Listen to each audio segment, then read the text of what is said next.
नमस्कार साथियों, मैं प्रदीप आपका अपने परिवार स्टडी विद गाजीपुर में स्वागत करता हूं। उम्मीद करता हूं आप लोग अच्छे होंगे, अच्छे से आपकी पढ़ाई चली होगी।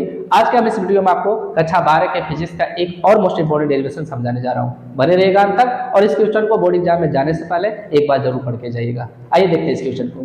क्वेश्चन है कि अनुगमन वेग के आधार पर ओम के नियम की व्युत्पत्ति कीजिए, अर्थात ओम के नियम को सत्यापित करना है। सबसे पहले इसका आप चित्र बनाना सीखिए, फिर इसका डेरिवेशन कैसे करना मैं आपको सिखाऊंगा। आइए पहले इसके चित्र को समझते हैं। तो सबसे पहले इसका चित्र बनाया गया, तो एक चालक तार है इस तरह, मानिए एक चालक तार हो गया है जिसकी लंबाई आप मान लेंगे एल मीटर है। इसकी लंबाई एल मीटर है, जिसके अनुप्रस्थ काट का क्षेत्रफल ए वर्ग मीटर है और इसके मुक्त इलेक्ट्रॉन घनत्व को n मान लीजिए, ठीक है। और इसमें इलेक्ट्रॉन इस प्रकार है, अब इसको इलेक्ट्रॉन कहिएगा, ठीक। मुक्त इलेक्ट्रॉन अभी ये नहीं है, ठीक। अब यहां से आप एक बैटरी को इससे कनेक्ट कर दीजिए, प्लस माइनस। जैसे यहां से आप इस बैटरी को कनेक्ट करेंगे, यहाँ पर माइनस चार्ज और यहाँ पर प्लस चार्ज हो जाएगा, ठीक है। तो माइनस इलेक्ट्रॉन को हम जानते हैं कौन सा चार्ज होता है, नेगेटिव चार्ज होता है, अर्थात माइनस। तो यह भी माइनस, यह सब माइनस है, इलेक्ट्रॉन पर माइनस चार्ज हो गया।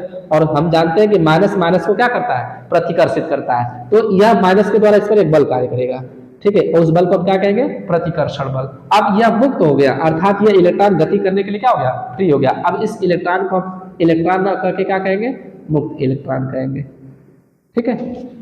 ये मुक्त इलेक्ट्रॉन हो गया क्योंकि यह गति करने लगा, ठीक। तो इस प्रकार यह क्या करता है, गति करता है। और वैद्युत क्षेत्र इसमें उत्पन्न होगा। वैद्युत क्षेत्र की दिशा प्लस से माइनस की तरफ होती है और वैद्युत क्षेत्र के विपरीत दिशा में क्या बह रहा है, इलेक्ट्रॉन प्रवाहित हो रहा है। और इलेक्ट्रॉनों के प्रवाह के विपरीत दिशा में धारा प्रवाहित होती है। इस बात को आप भूलेंगे नहीं। फिर से एक बार समझिए कि वैद्युत क्षेत्र के विपरीत दिशा में इलेक्ट्रॉन प्रवाहित हो रहा है और इलेक्ट्रॉनों के विपरीत दिशा में धारा प्रवाहित हो रही है। अब इस चित्र के बारे में आप लिखेंगे कैसे, उसको मैं आपको लिखना सिखाता हूं। देखिए लिखेंगे यहां पर, माना एक चालक तार जिसकी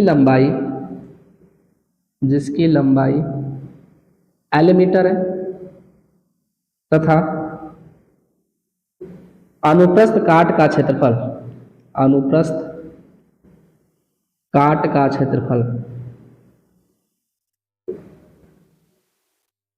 ए वर्ग मीटर है, ठीक है। इसके अनुप्रस्थ काट का क्षेत्रफल हमने क्या माना, ए वर्ग मीटर है तथा मुक्त इलेक्ट्रॉन घनत्व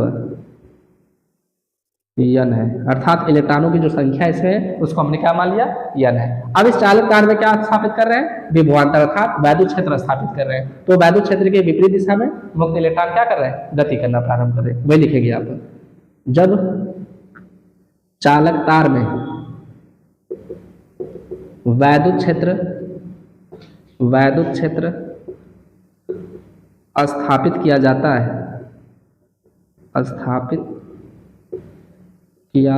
है तो मुक्त इलेक्ट्रॉन वैद्युत क्षेत्र के विपरीत दिशा में एक सूक्ष्म नियत वेग कितना होता है, लगभग में 10⁻⁻⁴ मीटर पर सेकेंड से चलना प्रारंभ करते हैं, जिसे अनुगमन वेग कहते हैं। अनुगमन वेग, जिसको हम वीडियो से प्रदर्शित करेंगे, अनुगमन वेग कहते हैं, ठीक है। इस बात को याद रखेंगे कि मुक्त इलेक्ट्रॉन किसके विपरीत चल रहे हैं, वैद्युत क्षेत्र के विपरीत दिशा में। किस वेग से जा रहे हैं, तो लगभग 10⁻⁴ मीटर प्रति सेकंड के वेग से। और इसी वेग को हम क्या कहते हैं, अनुगमन वेग कहते हैं, जिसे वीडी से प्रदर्शित करते हैं।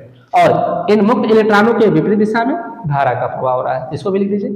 मुक्त इलेक्ट्रॉनों के विपरीत दिशा में धारा I प्रवाहित होती है। तो मान लेना है कि चालक में बहने वाली धारा क्या है, आई है तो आई बराबर क्या होता है n e A v d, याद रखिएगा इस फार्मूले को, यह धारा और अनुगमन वेग में संबंध है, आई बराबर n e A v d, इसे समीकरण नंबर आप 1 मान लीजिए। ठीक है, अब सुनिए, अब मान लीजिए कि देखो इस बैटरी के द्वारा इसमें बल लग रहा है, इस माइनस सिरे के द्वारा इस पर बल लग रहा है इलेक्ट्रॉन पर, तो माइनस माइनस पर बल लगा रहा है, इसको हम कौन सा बल कहेंगे प्रतिकर्षण बल, और यह बल कितना होगा उसको मैं यहाँ पे लिख रहा हूँ। ठीक है, यदि चालक में उपस्थित मुक्त इलेक्ट्रॉन पर लगने वाला बल F हो तो, ठीक है, F हो तो यह बराबर क्या होता है, फार्मूला मेन होता है QE, लेकिन यहाँ पर हम इलेक्ट्रॉन का आवेश लेंगे तो यहाँ पर इलेक्ट्रॉन के आवेश को हम E से प्रदर्शित करते हैं, इस मान की E क्या है इलेक्ट्रॉन का आवेश है, इसलिए Q के स्थान पर आप E लिख दीजिएगा, इसे समीकरण नंबर 2 मान लीजिए। और E बराबर होता है V बटे L, यह विभव प्रवणता के फार्मूले से निकाला गया है। V क्या है विभवांतर है और L क्या है दूरी या लंबाई है। ठीक है, अब E का मान इसमें भर दीजिए तो यह बराबर क्या हो जाएगा, इस E के स्थान में रखेंगे तो E V बटे क्या हो जाएगा L, यहाँ पे लिख देना समीकरण 2 से, समीकरण 2 में हमने E का मान क्या कर दिया रख दिया। अब ध्यान दीजिए आगे, ठीक, और यदि इलेक्ट्रॉन का द्रव्यमान यम हो तो, ठीक है, यदि इलेक्ट्रॉन का जो द्रव्यमान हम मान रहे हैं यम है तो यह बराबर ms है, तो यहां से a का मान निकालेंगे तो यम को इधर पक्षांतर करेंगे तो यह बटे क्या हो जाएगा यम हो जाएगा, और यह का मान यहां से आप रख दीजिए इसमें।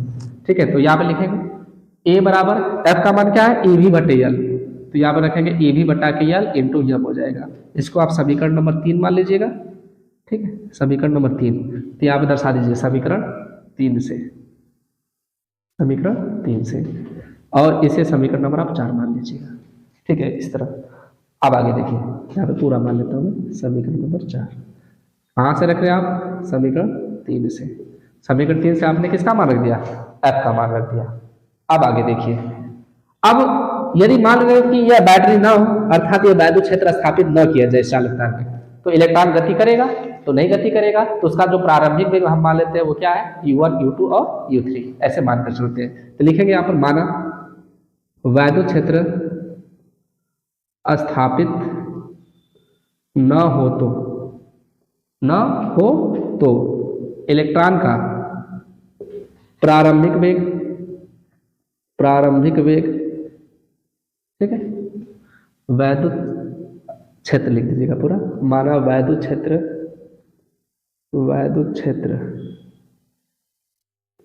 स्थापित न हो तो इलेक्ट्रॉन का प्रारंभिक वेग u1, u2, u3, dot dot un हो तो तथा दो धनायनों के क्रमागत टक्करों के बीच लगा समय टाउ1 कामा क्रमशः टाउ1 कामा टाउ2 कामा डॉट डॉट टाउन हो तो इस टाउ को हम कहते हैं श्रांति काल। इस बात को याद रखना, दो धाराओं के क्रमागत टक्करों के बीच लगा समय क्या कहलाता है श्रांति काल कहलाता है, जैसे हमने किसको दर्शाया टाउ1, टाउ2 और टाउ3 से। अब देखिए, तो इसका अनुगमन वेग क्या होगा, तो अनुगमन वेग Vd हो तो अनुगमन वेग Vd बराबर हम मेन फार्मूला ये जानते हैं V बराबर U प्लस AT। ठीक है, तो जहां T है वहां पे हम क्या रखेंगे टाउ रखेंगे, और जहां U है प्रारंभिक वेग हमने जो माना उसको रखेंगे। ठीक है, तो देखिए Vd बराबर होगा U प्लस AT, तो A टाउ1, तो ये U1 हो जाएगा, V बराबर U1 प्लस A टाउ1 प्लस इसी तरह U1 है तो इसी तरह आप क्या रखिए U2 प्लस A टाउ2, इसी तरह आगे plus dot dot dot plus UN plus A tau n, आप पूरे का बटा L लिख दीजिएगा, जिसको हम कहेंगे मुक्त इलेक्ट्रॉन घनत्व L से भाग कर दीजिएगा।